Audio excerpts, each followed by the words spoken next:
Hi, my name is Dr. Doug Jackson, and welcome to this video on grounding. Grounding is the third and final resource that we'll cover in this CRIM overview series. Grounding is the direct contact of the body or part of the body with a surface that provides support. Grounding can bring a sense of safety to mind, spirit, and body. Grounding was invented by Harpo Marx in 1946. Say, what do you think you're doing? Holding up the building? Come on!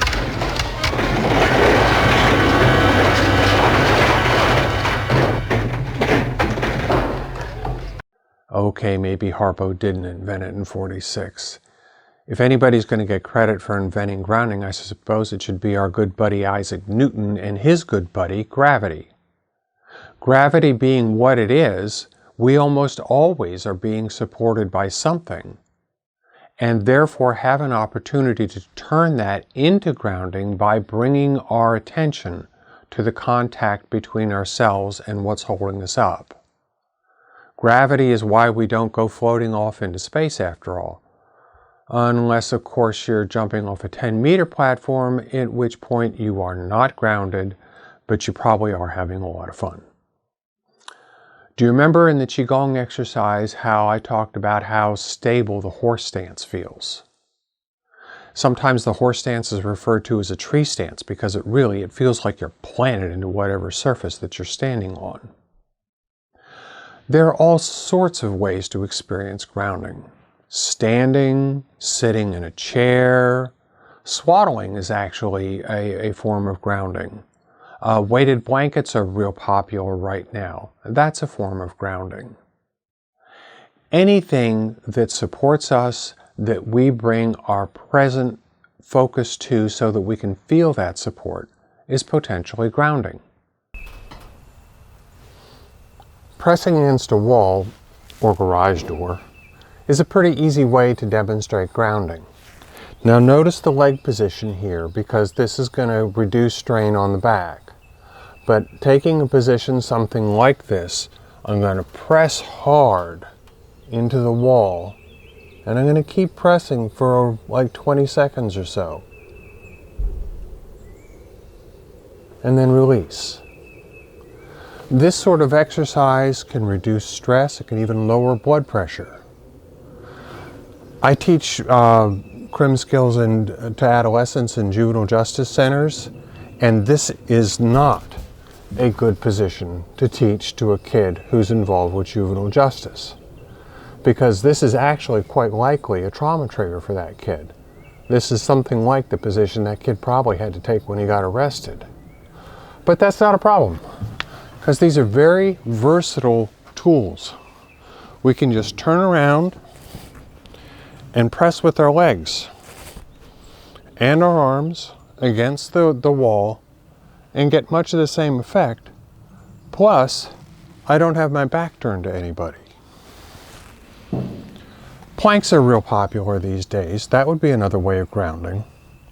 It's grounding as long as you bring to mind how you're feeling while you do it in the present moment. Now, Lindy Grab, who is a professor of nursing at Emory University, has taught a lot of people in this state CRIM skills. But because she works at Emory, she's also taught a lot of doctors CRIM skills. And Wendy points out that she will sometimes be in a ward and see a doctor like this.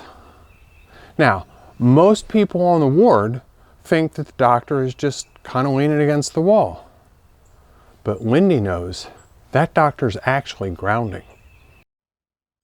And that's part of why grounding is so versatile. You can be doing it and nobody even knows you're doing it. Stealth crimming is a powerful thing. Now, you can ground on a chair. I can sit back in this chair and I can feel the way that the back of the chair supports my back. This is a particularly nice chair for that. I can feel the weight of my body in contact with my sit bones in the chair. I can feel my feet firmly on the ground. And as I bring my present awareness to that, that's grounding. But I have a modification of chair grounding that is specific, I think, to my particular brand of crazy. I'm well known in the department, among some people anyway, for a coffee mug that says, actually, I'd rather be working. And I bring this mug to meetings. It's a message. You know, this could have been an email. Well, I have to go to a lot of meetings, which gives me a lot of occasions to kind of get cranked up about, I've got all this other stuff to be doing. Here's a modification to chair grounding.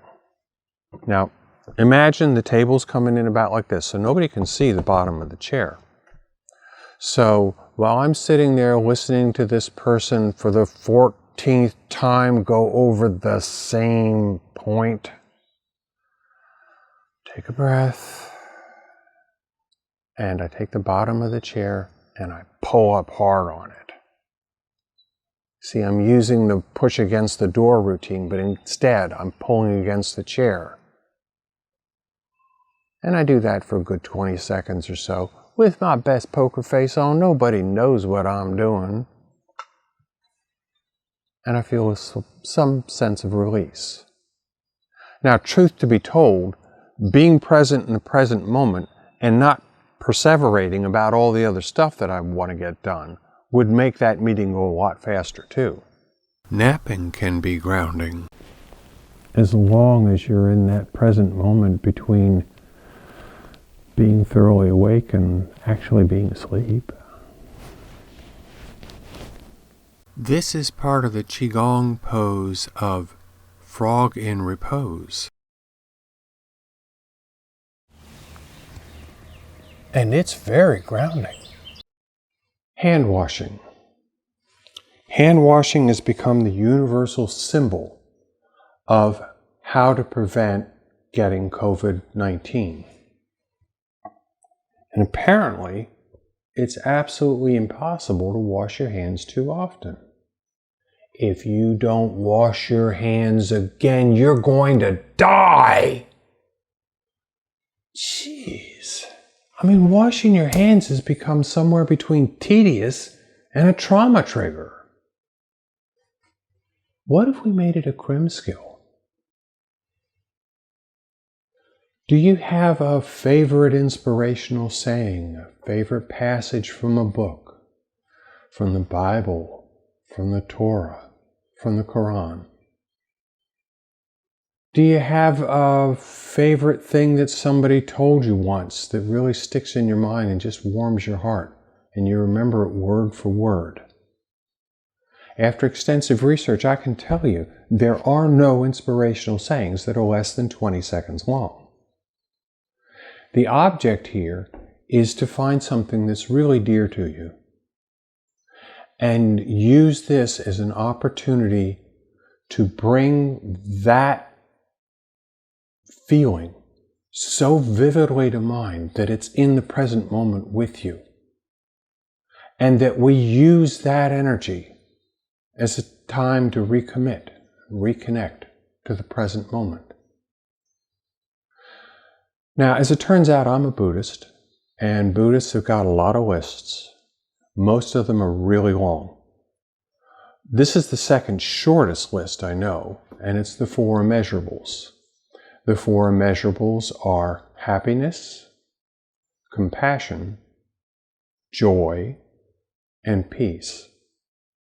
These are qualities that are thought to be so vast as to be beyond measurement, thus the immeasurables. And this is a commonly executed chant that is thought to evoke those immeasurables and to bring them into our lives. May all sentient beings know happiness and the root of happiness. May we be free of suffering and the root of suffering.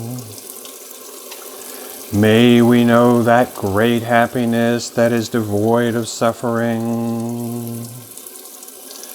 May we know equanimity that is free of passion, aggression, and prejudice.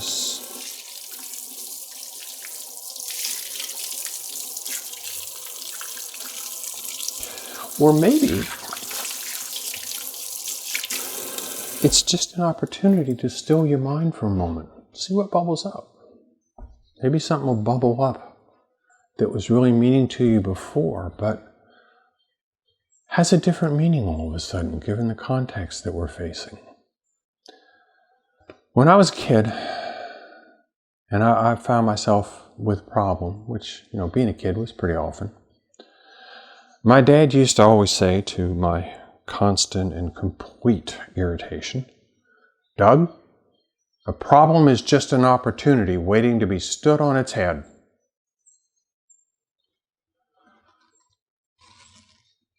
What if there's something to that? I hope you're able to join me for the third and final video on Help Now. And thanks for joining me.